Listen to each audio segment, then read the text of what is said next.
I've never been 100% honest in any relationship, like intimate relationship. This is the problem in a lot of coaching.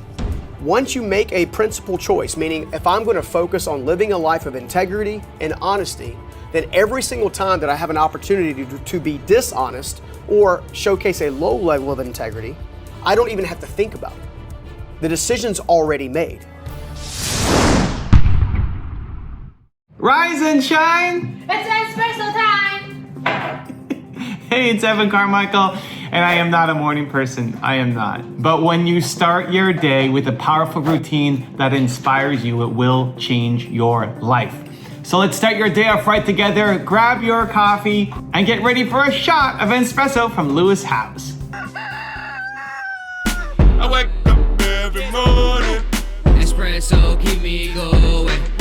I wake up every morning.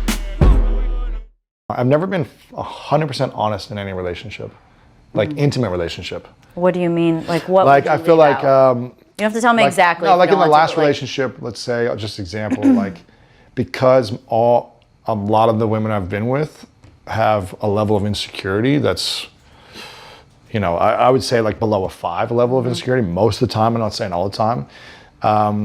A lot of them weren't comfortable with who I was in the world. Oh yeah. Like, if I was doing an interview with you, they would have an issue with it. Oh sure. Like, where is the interview? How long are you gonna be? Are you gonna have lunch afterwards? Like, you're gonna connect with this person? Just like a level of like, I don't have freedom. So I would just be like, yeah, I've got an interview today or whatever. I wanted to say who Skip it the details. Yeah, or I'm having a coffee with someone. I just wouldn't even say I'm having coffee. You know, it's kind of like, because, not that I would do anything or anything would happen. It's just, Yeah. I didn't want to deal, because it happened so often in the beginning where I was like, this is not worth telling you the truth about everything. Right. When you it get means upset, nothing, but you're gonna hurt, freak out. You're upset, you're hurt, you're frustrated. It's just another level of like insecurity. So I didn't have the courage and confidence to tell the truth about those types of situations because I didn't want to deal with the stress. You didn't feel free. I didn't feel peace, free. I didn't feel I can be myself. Yeah. And I didn't feel like she trusted me. Like, if you don't trust me, you wouldn't stress. If you trust me, you wouldn't stress out about this. Right.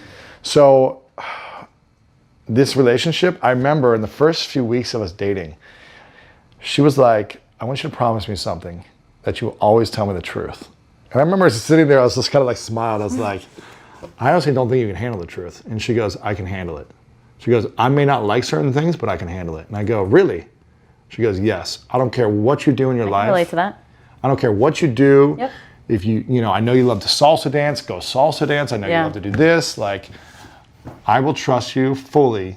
I just want you to tell me the truth.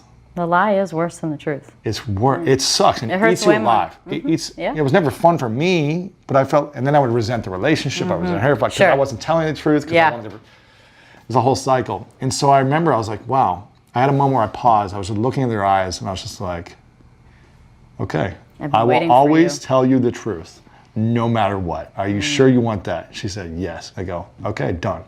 And it's been so freeing for me. Every moment I just say everything that's on my mind. Like Yep. radical honesty, Yeah. even though it is scary and takes time to like learn how to do. Right. Like, it gives me anxiety telling her stuff. Does but it then- cause discomfort then at times too? Is there like a little bit of tension every now and again? Yes, there is. But she's not holding on to it. She doesn't make me wrong. It's only for like short periods of time where she's just like, okay, I don't like that. But she'd rather me tell her the truth than lie. And then we move past it pretty Do you quickly. do you feel like you almost have to? Do you feel like this urgency of transparency between the two I of you just- where yeah. you can see when something's going on, she can see when something's going on, you just need to ask, you just need to say it, or That's you it. just need to tell her? Do you feel that kind of transparency? She has that more than me. Like, whenever she has something, she's like a fiery Latina. So anytime there's something on her mind, she's like, I just have to say how I feel all the time. Yeah. I'm like, I get it. I'm like, sometimes like you might be like blowing things out of proportion, but thank you for being honest with me. Yeah. And now let's move on. You know what I mean? So it's learning for me because I've never been this Yeah. way. Most people can't handle radical honesty. We can't handle it because we're too caught up in other people's opinions. We care too much about what other people think about us. We're so insecure that if you actually got honest feedback, you'd feel like you suck as a human, not that you just have an area that you need to work on. We can't separate between skills that we need to work on and us. The fact that we suck at a skill we interpret as we suck as a human because we care too much about other people think, which is why radical honesty is not something that we generally lead with. But until you get to the point where you can have that both with yourself and at least with the closest people around you, until you get there, you won't have fulfilling, deep, meaningful, honest relationships. When I think about radical honesty, I think about it in two ways. One of giving it, being able to give honest feedback, and then being able to receive it. Two different sides of the coin that I'm going to break down in this video. So in terms of giving it, we would love to be able to give more honest feedback, right? How many people in your life would you love to have a more honest conversation with and tell them what's really on your mind? You don't, because you're afraid of how they're going to react. You're afraid that they're going to get hurt, they're going to freak out, they're going to judge you more, they're going to run away, whatever. You're afraid of the reaction. And so the way around that is to show love. When you give honest feedback to somebody, the initial reaction is negative because they feel judged. That's really at the core of it. Like, they feel that you are judging them. They don't feel the love. So you have to lead with love. The more that they feel loved, that then you give the feedback, they know it's coming from a loving place, they're much more receptive. This is why at the beginning, if you ever watch my coaching sessions with people, I do a lot of Instagram lives where I'm coaching people live. Before I'm ever giving feedback, I'm always praising, I'm always giving love, I'm always encouraging, I'm always asking questions, I'm always building rapport, building relationship, because even if you know the right answer, even if you know the honest truth that that somebody needs, if you just lead with it, they won't listen to you. This is the problem in a lot of coaching. This is a problem with a lot of people who are giving fitness plans and workout plans and meal plans. You can tell them the information, but the information alone isn't enough. They have to feel the love, the care, the concern, the rapport. And so that's your job at the beginning, is to build up a lot of rapport. It gets to the point where if you watch an Instagram live where I've never met the person before, there's a lot of rapport building at the beginning, me just asking questions, not interrupting, not giving advice, just asking questions to build rapport to get to know the person. Then I'll give the advice. If you ever watch a live stream or a coaching session or my podcast with someone like Mark Drager, who's been a close friend of mine for over a decade, the default assumption is already love. I love Mark. I want to see him win. We've had many conversations about it. I don't need to build the rapport up with him. He knows that if I'm pushing him something that I care deeply about him. And so we can shortcut all of that. So if you ever watch any of our sessions together, you listen to our podcast together, there'll be really intense moments. We did a clubhouse together not too long ago where I was really, really, really, air quotes, harsh on him. And if you step into it and you've never, you don't know our relationship, if it's your first time kind of listening or watching, you can think, wow, Evan's being really hard, even borderline rude. But it's not. It's all love. And Mark sees it as love because we've known each other for over a decade. But it's vastly different than if you come in and watch a coaching session of me with someone who I've never met before. This is our first time meeting live on this Instagram, me helping them out. So the person, in order to give the honest feedback, the person has to feel the love. They have to know that you care. They have to know that you're not judging them. They have to know that you actually want the best for them. And you do, that's the thing. Like, chances are you probably do. But just the way that humans are,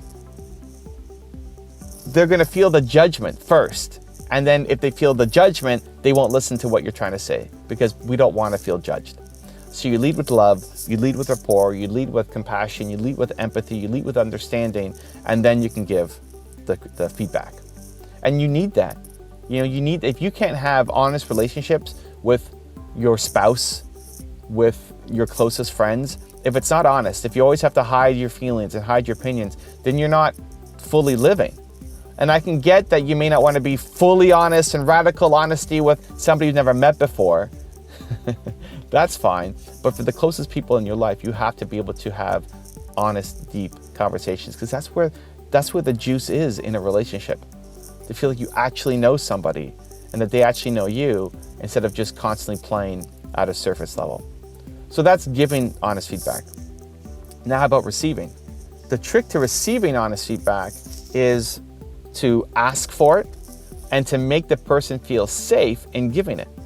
So here's what's going to happen. If you're ever asking for feedback, people again are worried about hurting your feelings. People are worried about giving you the truth. People are worried about telling you what's actually on their mind. And so if you ask them for something, there's two things that happen. One, we either play super safe and say, oh, everything's great. You look great in that dress. You look great in that suit. No, that video you made is perfect, right? Default to encouraging because it's safe, it's easy, it's not going to hurt their feelings. Or what they'll do is give you one little tiny bit of feedback. In their mind, there's probably three things that they could tell you about whatever you're asking their opinion on, right? There's three things in their mind, three pieces of feedback they want to give you. And they're varying degrees of safe, right? Where the one is the safest and least likely to hurt your feelings, two is borderline, and three is might be considered rude. They're really worried about hurting your feelings if they tell you this. So they're either going to be super encouraging and not give you any feedback and say, no, just keep going, it's great. Or they'll give you just the phase one feedback, the lightest feedback, the one that's least likely to hurt your feelings or opinions, right? But what you want are the other two, especially that last one, the core, honest truth as to what they think about whatever you need feedback on. Because if you're not getting the honest truth, you don't get the information you need to grow. But again, they're so worried about hurting your feelings because they've been honest with other people and it's hurt their relationship because the other person couldn't handle it. And so now they default to not giving you the honest feedback. So what you have to do is give them permission to do it. My favorite way to do this is I'll say, tell me why I suck at this. Why do I suck at this? So if I'm at a YouTube event, for example, and lots of people like to use my thumbnails as the best practice for thumbnails. I still think we have a long ways to go in our thumbnails. And so if I'm at a YouTube event and I'd like somebody's opinion on my thumbnails, they'll say, hey, tell me why my YouTube thumbnails suck. Like, tell me why they're the worst things ever. Now, I don't feel like they suck. And they're often used as best practices in people's presentations. But when I say that they suck, it gives the person permission to be honest. Because they're going to say, well, they don't suck, but here's what I would do. 1, 2, 3, right? And you get their real, genuine feedback as opposed to just the safe feedback or the encouraging feedback. Because if I just said, hey, what do you think about my thumbnails? Most people would say, oh, wow, they're great. I mean, look, your thumbnails have been used in 4 people's presentations today, so you're obviously doing something right. Congrats. That doesn't help me. I'm not fishing for compliments. I want to get better. Or they'll say, well, I don't like this one little tiny thing. But if I lead with, tell me why I suck. Like, tell me why I suck at this. Then you get the actual honest feedback, right? And that works in anything. If I went to Nina and said, tell me why I suck as a husband. How do I suck? Why am I the absolute worst husband? She'll hopefully say, well, you don't suck as a husband, but I'd love if you could 1, 2, 3. And so that applies to any relationship. If I talk to my team, why do I suck as a boss, as a leader, as a manager, as a coach, as a mentor? How do I suck? You'll get a lot more honest feedback than otherwise. So thinking about the relationships you have, thinking about where you want to get better, the feedback that you genuinely actually need, go to that person and ask them, why do I suck at X? And you'll get a lot more honest feedback. Having honest relationships makes you feel better, gets you the information you need, makes you feel more connected to yourself, but also to the people around you, because as humans, we're wired. It'll give you much more fulfilling relationships, and you have to attack it from both sides of you being able to give honest feedback to people. And to do that, you have to show them love first, absolute unconditional love first, so they don't feel judged. And for you to be able to receive honest feedback, an easiest way to do that is to say, tell me why I suck at this. Now I've got a really special bonus clip that I think you're gonna enjoy. But before that, it's time for the question of the day. I wanna know, what was your single biggest takeaway from this video and your plan of action for the next week? Put that down in the comments below. When you watch a video and just get inspired, the science says you'll have a 35% chance of following through. But if you get inspired and then create a plan of action for when, how, and where you are going to take action, your chances of following through jump to 91%, Believe Nation. It's not enough to just watch something. We got to create our plan. And when you commit publicly, that number jumps to 95% of you following through. Let's make that happen. Your biggest takeaway from this video and your plan of action for the next week, put it down in the comments below so I can celebrate with you. Good book by my man, Evan Carmichael, Built to Serve. If you want to learn about your purpose and how to become a better leader in the world, I love this. He says, this is the starting point for everything. If you're confused about what to do next, if you're pressured by others to fit in or live their version of your life, if you feel held back because of people judging you, it's because you don't know who you are and what you stand for. You got to figure out who you are and what you want and how you can serve other people. When you use principle-based living specifically, here are some benefits that you can kind of count on to help you really kind of get unstuck and help you become unstoppable and move forward. Here we go. 1, principles make choices before you even have to. What I mean by that is, once you make a principle choice, meaning if I'm going to focus on living a life of integrity and honesty, then every single time that I have an opportunity to be dishonest or showcase a low level of integrity, I don't even have to think about it. The decision's already made because I'm living a life based on a principle of honesty, okay? Offers predictable action steps, okay? If you want predictable action steps, then principles are the way to go. Primarily because habits, unfortunately, especially bad habits or bad forces of habits, unfortunately never give you the opportunity to know where you're heading because it's all reaction. So you're always going and getting the reaction piece rather than actually knowing, hey, look, this is the principle, these are the choices, this is the action step, and this is the result I'm looking for, okay? That's why principle-based living can be so important. Let's look at another one. Reduces the effect of Murphy's Law. How many of you have ever taken the time to get smacked upside the face with Murphy's Law? Meaning, all of a sudden, the tire goes flat, the car breaks down, the baby's sick, you're working extra hours, you're doing all these different things all at one time, and all of it makes you feel more overwhelmed, more anxious, and less fulfilled. When you live by principles, right, specifically honesty, integrity, commitment, diligence, work ethic, all of those different things, just like generosity, for example, are principles that feed you. And when you do those things on a consistent, diligent basis, then what happens is you're able to get predictable results. Therefore, when Murphy comes to smack you in the face, you've already ripped the rug out from under him, he falls on his face. How good would it feel to finally get back at Murphy after all he's done to you, right? Think about that. If you live your life by principles, then you don't have to worry about Murphy because you've already taken Murphy's wind out of his sails and you never have to think about it again. All right, one more. Makes personal growth easy. I find that it's not that people don't want to grow or it's not that they don't want to move forward.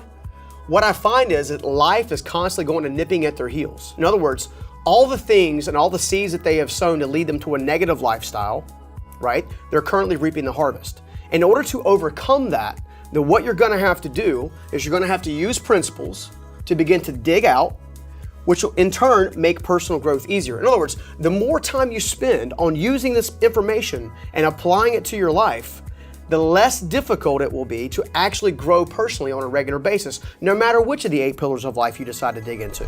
If you want another amazing Lewis Howes video, check it out right there next to me. I think you'll enjoy it. Continue to believe, and I'll see you there. I think at our core, that's our deepest fear, that we're not going to feel love from someone. Authenticity comes from vulnerability. And until you let people see the scabs, the warts, the insecurities, the fears,